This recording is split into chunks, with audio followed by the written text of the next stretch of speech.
There's a lot of things that you need to know if you're farming airdrops today. So let's jump right in with the first announcement of an airdrop for Dimension stakers and possibly Celestia or TIA stakers. So just a couple of hours ago, the DYM network announced that they're going to be the first rollup to actually launch on Dimension, and they included a link to a post where they outlined the fact that there is going to be a public allocation of a Genesis roll drop of 9%. So that means they are dropping 9% of their token supply. Dimension stakers are going to be included in that, but also they're using Celestia for data availability, and it's possible that TIA stakers might also get some sort of allocation for this too. Now, in terms of whether or not this is going to be a massive tier 1 airdrop, I can't tell you that for sure.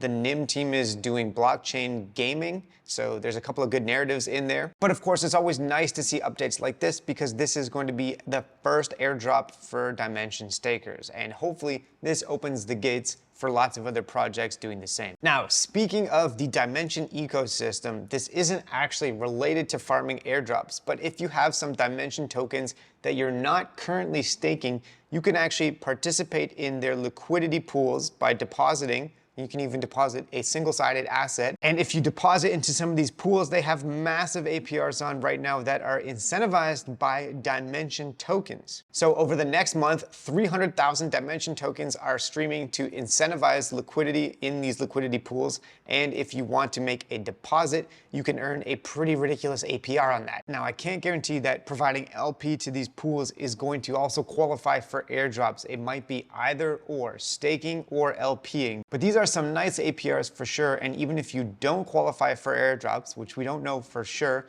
these APRs could potentially more than make up for that. Now, if you deposit into a liquidity pool with Dimension and USDC, there's more of a risk of experiencing impermanent loss. For example, if the price of Dimension goes up, you'll be stuck holding USD. But if you deposit into one of these other pools, like Dimension and staked TIA or Dimension and TIA, then these are, I would say, more correlated assets. They won't move perfectly in line with each other, but if the entire Cosmos ecosystem and crypto markets are ripping, then it's likely that both of these tokens would go up. So if you want to participate in this and add liquidity, you can just click on the button that says add liquidity, and it will detect the balance that you have in your wallet. So let's say I wanted to add some DYM tokens. I could actually add only Dimension by clicking a single asset deposit here, and then it will automatically split my deposit up into the two assets in the pool. So let's say I'm going to deposit 10 Dimension tokens into this pool. I would just select single asset and it will split it up into DYM and STTIA.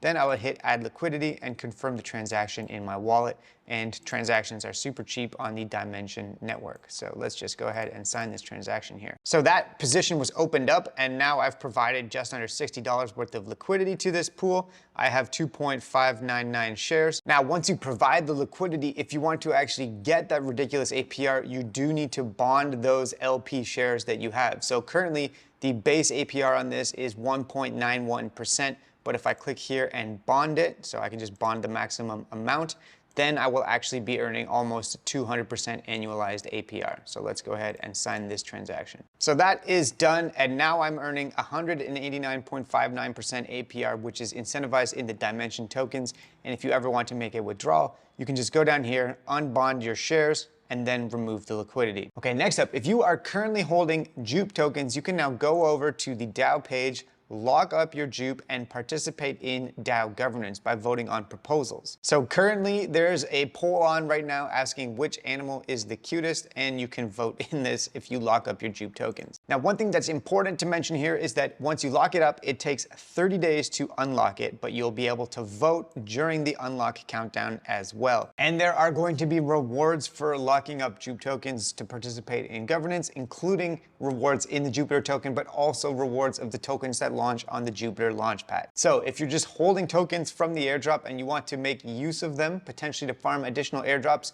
this is something to consider doing. Next up, let's briefly talk about parcels. So some people had found in the documentation that liquidations earn 50,000 points. However, this is not points that you earn for being liquidated when you trade on the platform, which is important to note. Some people were talking about opening up a $1 position on max leverage and trying to get liquidated to farm points, getting 50,000 points per liquidation. That's not actually how it works. These are people that perform liquidations for the platform and they earn points. So if you are a user that is trading and getting liquidated, you're not earning points for that. Don't try and intentionally get liquidated to earn 50,000 points. That's not gonna work. Okay, next up, I wanted to talk about an update within the Starknet ecosystem. So Nostra Finance is one of the best airdrop targets within the Starknet ecosystem. And today they announced the launch of a liquid staked Stark token called ST Stark. Now, currently there's actually no rewards for staking Stark. However, there will be in the future, there will be a staking reward. But also if you purchase or stake your Stark tokens for ST Stark with Nostra Finance,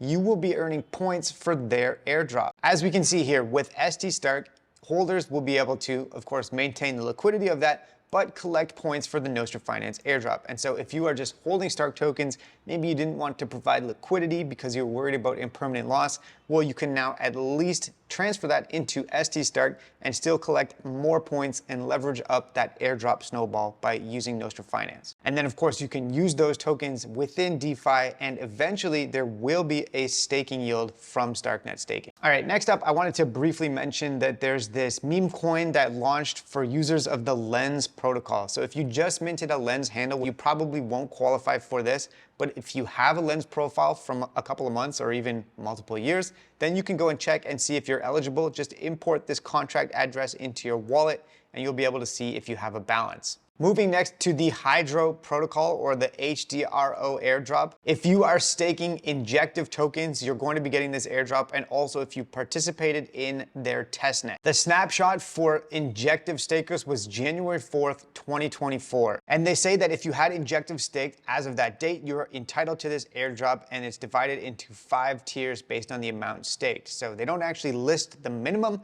but maybe even if you just staked a very tiny amount, you'll qualify for the minimum tier, and then obviously the more you stake, the more you'll get. So the claim is not yet live for this, but I will bring an update when it actually does go live. Next up, there's a small thing that you can do for the Bearchain testnet. Merkle has launched these M-Badge NFTs, which you can mint right now. Now, these are currently minted on the Polygon network for some reason instead of the Bearchain testnet.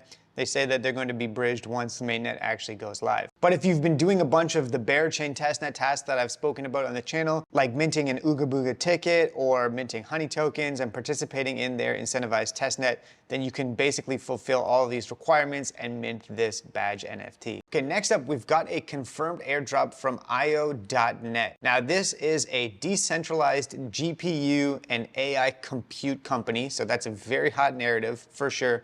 They just announced a raise of $30 million. A lot of tier 1 VC firms have invested in them, and they currently have a Galaxy campaign on right now where you can get points for doing pretty basic things like joining the Discord and getting roles, or following them on Twitter and retweeting some stuff. So all these annoying kind of social tasks. However, you do get points for doing them, and if you want to try and farm this airdrop, which is free to do with all these social tasks and has a great narrative, decent funding, and solid VC backing, I think this could be a good one to do. Next, I wanted to briefly talk about EtherFi, because they just announced the final countdown is on until March 15th. And this is actually pretty huge, but they're going to increase the amount of the community allocation. So the airdrop that we get for staking and restaking your ETH with EtherFi is going to increase by 0.25% for every 50K ETH that is restaked over the next week. 10 days, actually. And so up to a total allocation of 10%, which is a super solid airdrop allocation.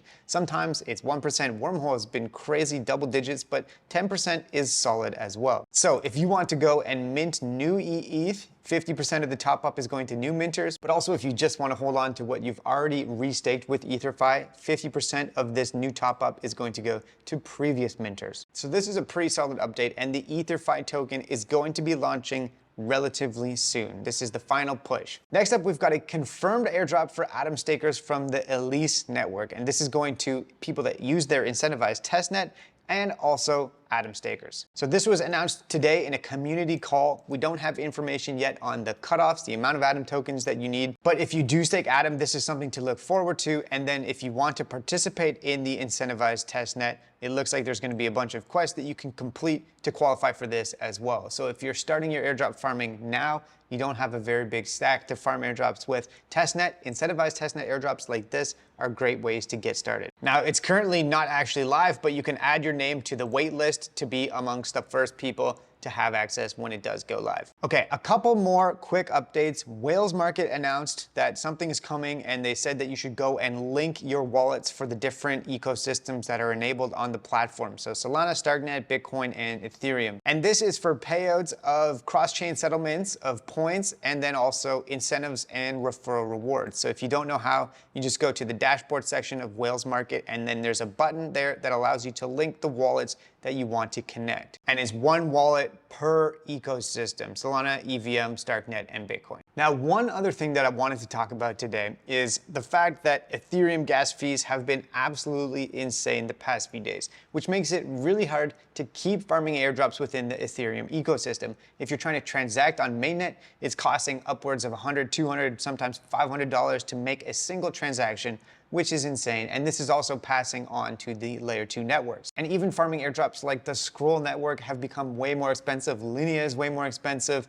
Bridging between these different networks is more expensive. And so I briefly wanted to talk about the strategy, or at least what I'm currently doing, given that gas fees are so high. By the way, this website right here, ultrasound.money, is a great way to track the trends in gas prices, and you can try to see when the optimal moments would be to actually push some transactions through if you need to farm something. But what I'm currently doing right now, given how expensive this stuff is I'm basically keeping my tier 1 wallets with the tier 1 airdrops in maintenance mode. So for things like Scroll and ZK Sync, there's a lot of speculation that the ZK Sync snapshot has already occurred.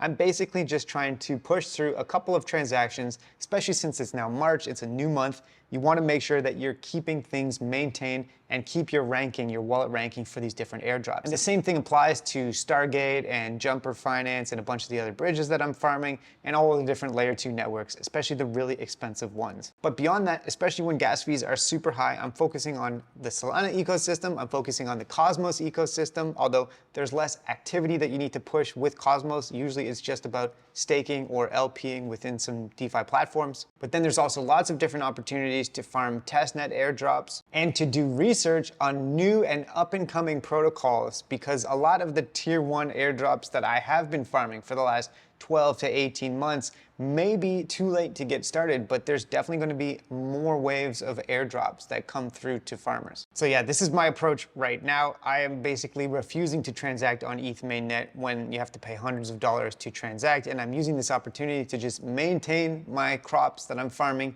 and then also to do research on the next upcoming waves of airdrops, which, don't worry, I will be posting more in-depth videos on top airdrops for 2024, top free or testnet airdrops, and detailed strategies on how to farm them. So stay tuned for all of that. Thanks so much for watching, and have a great day.